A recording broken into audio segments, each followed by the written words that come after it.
یہ تو اسی طریقے سے کہ کوئی شخص کہے کہ جی ہم ہیروئن کی سمگلنگ شروع کر دیتے ہیں باہر کے ملکوں کو، ان کے لوگوں کو نشئی بناتے ہیں اور اکنامک ایکٹیویٹیز بھی جنریٹ ہوں گی. یعنی آپ حرام طریقے سے چیزوں کو لے کے چل رہے ہیں. اکنامک ایکٹیویٹیز جنریٹ کرنے کے لیے یہ نہیں کہ لوگوں کی لائف سٹیک پہ لگائی جائے، جبکہ ایک چیز اسٹیبلش ہو چکی ہے کہ اتنے لوگ جو ہیں وہ اس ڈور کی وجہ سے یعنی مر گئے. تعالیٰ کے نزدیک ایک مسلمان کا قتل اس سے بڑھ کر گناہ ہے کہ کوئی شخص پوری دنیا کو تباہ و برباد کرتا ہے. دیں گے تو سر جو یہ بسنت کی اجازت دے رہے ہیں ان کی دیت تو بدرجہ اولا بنے گی، کیونکہ یہ تو کام ہی غلط. السلام علیکم، کی حال چال ہے سارے بھن بھراواں دا؟ امید کردے ہاں تسی خوش ہوں گے تے اپنے گھراں وچ ٹھیک ٹھاک ہوں گے. ایک نویں ویڈیو لے کے تہاڈی خدمت دے وچ ایک باری پھر حاضر ہاں. اج دی ویڈیو ایک بڑا ہی مشہور تہوار وا جڑا بڑے شوق نال مناندے آ اج دے لوگ. ہے تے وہ ہندوؤں تے غیر مسلماں دا وا، پر مسلمان بھی مناندے آ. بسنت جڑا ایک بڑا برا تہوار وا، مسلماناں نوں نہیں منانا چاہیے، کسے نوں بھی نہیں منانا چاہیے، پر وہ غیر مسلمان دا وا تے نال نال اج دے مسلمان بھی مناندے ہیں، جس دی وجہ نال بہت سارے حادثے بھی ہوندے ہیں، بہت ساریاں جاناں بھی جاندیاں وا. ہر بار ہر سال کوئی نہ کوئی دی وجہ نال جان ضرور جاندی ہے، پر لوگ باز نہیں آندے. یہ اوپر انجینئر صاحب نے کی کیا وا، آؤ سب تو پہلے انہوں نے ویڈیو دیکھتے ہیں، اس تو بعد تو مزید گل بھی کرنا. جو معاملہ ہے نا جی، یہ تو سیدھا سیدھا قتل کے فتوے ہیں جی. اس میں پہلی تو بات یہ کہ سپریم کورٹ نے ڈیسیژن دیا ہوا ہے کئی سال پہلے کہ یہ بسنت جو ہے نا یہ اس کے اوپر پابندی ہے، کیونکہ لوگ مرے تھے. ایک بندہ بھی مر جائے نا تو وہ پوری انسانیت کی موت ہے. سورۃ المائدہ میں آیا نا کہ جس نے ایک جان کو قتل کیا گویا اس نے پوری انسانیت کو قتل کیا. سورۃ المائدہ آیت نمبر 32 میں جس نے ایک جان کو قتل کیا اس نے پوری انسانیت کو قتل کیا، اور جس نے ایک جان کی جان بچائی ایک انسان کی، مسلمان نہیں سر، انسان، گویا اس نے پوری انسانیت کو بچا لیا. تو یہ تو اسلام کی تعلیمات ہیں. تو اب ہونا یہ چاہیے کہ یہ جو لوگ کہہ رہے ہیں نا کہ اس سے یعنی اکنامک ایکٹیویٹیز جنریٹ ہوں گی اور یہ ہوگا، تو ٹھیک ہے، یہ لکھ کے دیں کہ اگر کوئی ایک بندہ بھی مرا تو قصاص پھر اس منسٹر سے لیا جائے گا جس کے دماغ میں اس تونگڑا ہے. ٹھیک ہے، وہ ٹنگنے کے لیے تیار ہو جائے پھر، اور دیت بھی تیار ہو پھر. اور دیت سر یہ دے بھی نہیں سکتے ہیں، 100 اونٹ دیت ہے اسلام میں. سنن ابی داؤد کھول کے دیکھ لیں، 1.5-2 کروڑ روپے ایک بندے کی دیت بنتی ہے، وہ پھر گورنمنٹ دے گی. اور اکنامک ایکٹیویٹیز اس طریقے سے آپ نے جنریٹ کروانی ہے. یہ تو اسی طریقے سے کہ کوئی شخص کہے کہ جی ہم ہیروئن کی سمگلنگ شروع کر دیتے ہیں باہر کے ملکوں کو، ان کے لوگوں کو نشئی بناتے ہیں اور اکنامک ایکٹیویٹیز بھی جنریٹ ہوں گی. یعنی آپ حرام طریقے سے چیزوں کو لے کے چل رہے ہیں. اکنامک ایکٹیویٹیز جنریٹ کرنے کے لیے یہ نہیں کہ لوگوں کی لائف سٹیک پہ لگائی جائے، جبکہ ایک چیز اسٹیبلش ہو چکی ہے کہ اتنے لوگ جو ہیں وہ اس ڈور کی وجہ سے یعنی مر گئے ہیں، اور پھر اوپر لوگوں کو مشورے دے رہے ہوتے ہیں جی آپ جو ہے وہ جناب موٹر سائیکل پہ وہ یہ لگا کے بیٹھ جائیں، اور اس طرح خود انہوں نے گاڑیوں میں گھومنا ہوتا ہے اور غریب لوگوں کو یہ مشورے دے رہے ہیں. کتنے چھوٹے چھوٹے بچوں کی ڈیتھس ہوئی ہیں. تو ہم تو اس کو ٹوٹلی کنڈیم کرتے ہیں جی. اور یہ ہم کہتے ہیں کہ یہ جو میرے بھائی ترمذی میں حدیث ہے، نبی صلی اللہ علیہ وآلہ وسلم نے فرمایا کہ اللہ تعالیٰ کے نزدیک ایک مسلمان کا قتل اس سے بڑھ کر گناہ ہے کہ کوئی شخص پوری دنیا کو تباہ و برباد کرتا ہے. ایک حدیث ہے صحیح بخاری کے اندر کہ جس شخص نے کسی ذمی کافر کو قتل کیا، کافر کو سر، مسلمان کو نہیں، وہ جنت کی خوشبو بھی نہیں پائے گا، اگرچہ جنت کی خوشبو 40 سال کی مسافت سے بھی آ رہی ہوگی. ذمی کافر کو، مسلمان نہیں سر. اور ابو داؤد میں الفاظ موجود ہیں کہ نبی علیہ السلام نے فرمایا کہ اللہ تعالی ہر گناہ کو معاف کر دے گا سوائے 2 گناہوں کے. نمبر 1 شرک، اور نمبر 2 قتل ناحق. اور وہ بھی ادھر بھی ذکر ہے کہ جس نے کسی ذمی کافر کو ناحق قتل کیا. اور مسلمان کا تو چھوڑ ہی دینا سر، وہ تو اسی طریقے سے ہے کہ ماں باپ کو اف تک مت کہو. ماں باپ کو مارنا وہ تو آپ آؤٹ آف کوشچن ہو گیا نا، وہ تو بہت بڑا جرم ہے. ذمی کافر کے لیے بھی نبی علیہ السلام نے فرمایا، اور بخاری کی حدیث کے 40 سال کی مسافت سے خوشبو آئی، خوشبو بھی نہیں سنے گا. اور ابو داؤد میں کہ شرک اور قتل. لہذا وہ جو آیت ہے نا، ان اللہ لا یغفر ان یشرک بہ ویغفر ما دون ذلک لمن یشاء، اللہ شرک کو معاف نہیں کرے گا، اس کے علاوہ ہر گناہ معاف کر دے گا جس کے لیے چاہے گا. اگر وہ نہیں چاہے گا تو وہ کون سا گناہ ہے جس کے اوپر وہ گرفت کر سکتا ہے؟ وہ قتل ناحق ہے. سر احترام جان اور احترام مال یہ 2 ہی چیزیں ہیں، معاشرے میں ہوں گی تو ٹھیک ہے. نبی علیہ السلام کا جو آخری خطبہ ہے بخاری مسلم میں، جو یوم النحر کا خطبہ ہے، جس میں آپ پوچھتے ہیں بتاؤ آج کون سا دن ہے؟ صحابہ خاموش.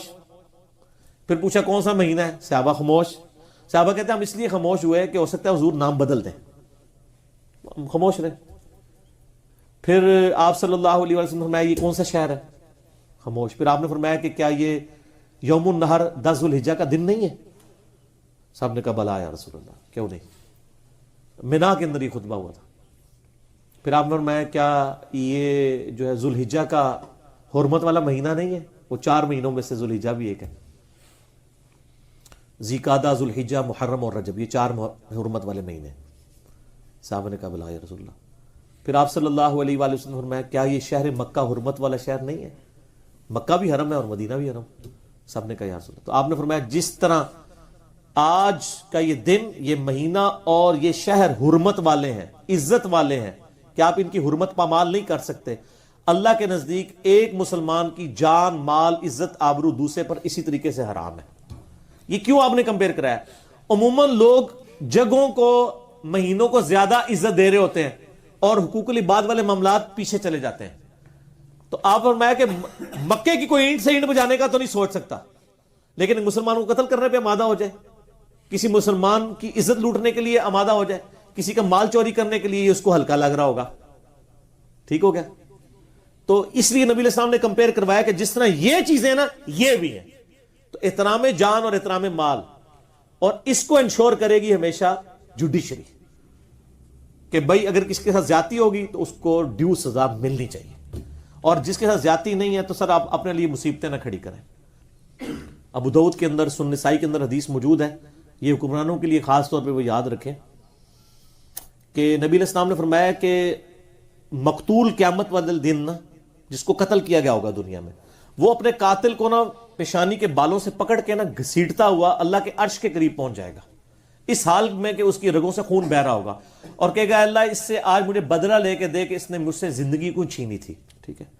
اور نسائی کے آگے الفاظ موجود ہیں کہ پھر وہ صحابی کہتے ہیں کہ ڈر جاؤ، ظلم کے معاملے میں کوئی حکمران اپنی رعایا کے ساتھ اعانت نہ کرے، مدد نہ کرے. تو یہ تو اعانت کر رہے ہیں نا عوام کے ساتھ، ان کی مدد کر رہے ہیں کہ لوگوں کے گلے کاٹو بسنت منا کے، یہ والی گلاس والی ڈور یوز کرو. کہتے ہیں دوسری ڈور کدھر یوز کر کے کس نے چڑھانا ہے؟ ابھی ہم وہ تو بات ہی نہیں کر رہے ہیں نا جو اس کے دوسرے پہلو ہیں کہ وہ ایک ہندو گستاخ تھا حقیقت رائے. ٹھیک ہے؟ چونکہ میری عادت نہیں ہے کہ میں اس طرح کی چیزوں کو ایکسپلائٹ کروں، ادروائز وہ ایک فیکٹر اس کا علیحدہ سے ہے جس کا دن بسنت کی شکل میں منایا جاتا ہے. وہ دن ہو یا نہ ہو اس سے ہمیں کوئی غرض نہیں ہے. اصل چیز یہ ہے کہ اس وقت لوگوں کی لائف سٹیک پہ انہوں نے لگائی ہوئی ہے. بخاری مسلم کی حدیث ہے قیامت والے دن سب سے پہلے قتل کے مقدمے کا فیصلہ ہوگا. سب سے پہلے حقوق العباد میں سے ایک تو وہ حدیث ہے نا مسند احمد میں کہ قیامت والے دن سب سے پہلے، اور جامع ترمذی ابو داؤد میں بھی، کہ نماز کے بارے میں سوال کیا جائے گا. وہ حقوق اللہ میں سے ہے. مخلوق کے جو حقوق ہے نا وہ بخاری مسلم میں ہے کہ سب سے پہلے قتل کے مقدمے کا فیصلہ ہوگا. تو یہ تو لوگوں کے قتل کے فتوے جاری کر رہے ہیں. تو میں تو پرائم منسٹر سے ریکویسٹ کروں گا خدا کے لیے، ابھی تو وہ کہہ رہے ہیں کہ ہم پرائم منسٹر سے پوچھیں گے، وہ اگر اجازت دیں گے تو پھر ہم بسنت کر لیں گے، اکنامک ایکٹیویٹی جنریٹ ہوگی، بہاریں لوٹ آئیں. بہاریں کیا ہے؟ جو کچھ وہ بے حیائی کا طوفان بدتمیزی برپا ہوتا ہے. تو ٹھیک ہے، یہ پھر یہ لکھ کے دے دیں کہ جو بندے بھی مریں گے نا ان کے بدلے میں ہمیں قتل کیا جائے. جتنے بندے مریں اتنے وزیر ٹانگے جائیں گے ان کے بدلے میں. تو ٹھیک ہے، منظور کریں. تو کوئی تیار ہوگا؟ تو یہ دوسروں کے بچے مرتے ہوئے ان کو اچھے لگ رہے ہوتے ہیں نا. اپنے بچوں کے بارے میں بھی کوئی غور کرے نا کہ اس طریقے سے ہو کسی کا، تو پھر ہم اس سے پوچھیں کہ ہاں یہ پسند ہونی چاہیے کہ نہیں ہونی چاہیے. اتنے لوگ مر چکے ہیں، پھر سپریم کورٹ کی طرح سے بندی لگ چکی ہوئی ہے. یہ نہیں کسی کوئی ایک، یہ آپ سمجھ لیں کوئی پولیٹیکل پارٹیز کا آپس میں جھگڑا نہیں ہے، بلکہ یہ عوام کی ڈیمانڈ ہے. اور آپ دیکھیں اس کی وجہ سے کتنا زیادہ ریونج ہے لوگوں میں. یہ تو صرف چند لبرلز کو دیکھ رہے ہوتے ہیں نا، جن لوگوں نے باہر سے ٹکٹ کٹا کے یہاں پتنگ اڑانے کے لیے آنا ہے گاڑیوں میں، اور ان میں سے بھی کئی بلٹ پروف گاڑیوں میں بیٹھے ہوئے ہوں گے. تو عوام الناس نیچے رگڑی جا رہی ہوگی نا. اور پھر یہ تو پتہ بھی نہیں چلتا، ڈور پھر جاتی ہے، آپ قاتل بھی نہیں اس کا ڈھونڈ سکتے. ایسی صورت میں تو حکمران وقت کو ہی پھر تختہ دار پہ لٹکانا چاہیے نا. حتیٰ کہ مجھے وہ ایک حدیث یاد آئی، صحیح بخاری مسلم میں حدیث ہے، حضرت علی علیہ السلام کہتے ہیں کہ اگر کوئی شخص شراب پیے اور میں اس کو کوڑے لگاؤں اور ان کوڑے لگنے کی وجہ سے وہ مر جائے تو میں اس کی دیت دوں گا. اس لیے کہ کوڑوں کی سزا جو ہے یہ نبی علیہ السلام نے مخصوص نہیں فرمائی تھی، ہم نے اجتہاداً رکھی تھی سورہ نور سے، کہ جو میں نے پچھلی دفعہ بھی شراب والے کلپ میں بتایا تھا. کہ جو شراب پی لیتا ہے پھر اول فول بکنا شروع کر دیتا ہے, لوگوں پہ الزام لگاتا ہے, تو وہ الزام لگانے کی جو سزا ہے وہ سورۃ النور میں آئی. اس سزا کے تحت شرابی کی سزا 80 کوڑے رکھی گئی تھی سیدنا عمر کے دور میں حضرت علی کے مشورے سے. نبی علیہ السلام کے مبارک زمانے میں تو بخاری مسلم میں آتا ہے کبھی یعنی 40 چھڑیاں ماری جاتی تھیں, کسی کو 40 جوتے مارے جاتے تھے. پھر چونکہ رومن اور پرشین امپائر جب فتح ہوئی تو مسلمانوں کا رزق کھل گیا تو پھر عیاشی میں پڑ گئے, شراب نوشی زیادہ ہوگی حضرت عمر کے دور میں, تو انہوں نے پھر حضرت علی سے مشورہ کیا تو یہ 80 کوڑے رکھے. حضرت علی کہہ رہے ہیں چونکہ 80 کوڑے ہم نے اجتہاداً رکھے ہیں اور ان کوڑوں کے دوران اگر یہ بندہ مر جائے, شرابی مر جائے, تو میں اس کی دیت دوں گا, کیونکہ یہ سزا ہم نے خود رکھی ہوئی ہے. کون علیکم بسنتی و سنت الخلفاء راشدین المہدیین, ترمذی ابو داؤد ابن ماجہ, تم پر میری سنت اور میرے خلفاء راشدین کی سنت لازم ہے. اور خلفاء راشدین ڈر رہے ہیں کہ اللہ کے نبی علیہ السلام نے اس کی سزا وہ نہیں رکھی تھی, ہم نے اس کو تعزیراً بڑھایا ہے تو ہم دیت دیں گے. تو سر جو یہ بسنت کی اجازت دے رہے ہیں ان کی دیت تو بدرجہ اولا بنے گی, کیونکہ یہ تو کام ہی غلط کروا رہے ہیں, تو قتل کے فتوے جاری کر رہے ہیں. جی تے تسی انجینئر صاحب دی گل سنی کہ اے جڑا تہوار وا بڑا ہی ناجائز حرام تہوار وا, یہ کسی بھی طرح جائز نہیں ہے, نہ ہی اج تک پہلے زمانے چ کدی منایا جاتا سگا. یہ ہندوؤں نے شروع کیتا, غیر مسلمانوں نے شروع کیتا, تو پیچھے پیچھے اج دے مسلمان بھی لگ گئے آ جنہوں نے یہ چیز نو غلط قرار دینا چاہیے سگا. وہ خود اتنا چیز مناتے ہیں, بالکل برا چیز وا, رب لعنت فرماندا وا اداں دی چیز دے اوپر, کیونکہ یہ نال جانا جاندیاں وا, لوگ فضول خرچی کرتے, اپنا ٹائم برباد کرتے ہیں, اور کچھ بھی نہیں ہے. تھاڈا اس بارے کی خیال ہے کمنٹ دے وچ ضرور دسیو. ہن تو سانو اجازت, اپنا بڑا بڑا خیال رکھیو, رب سونے نو یاد رکھیو. السلام علیکم.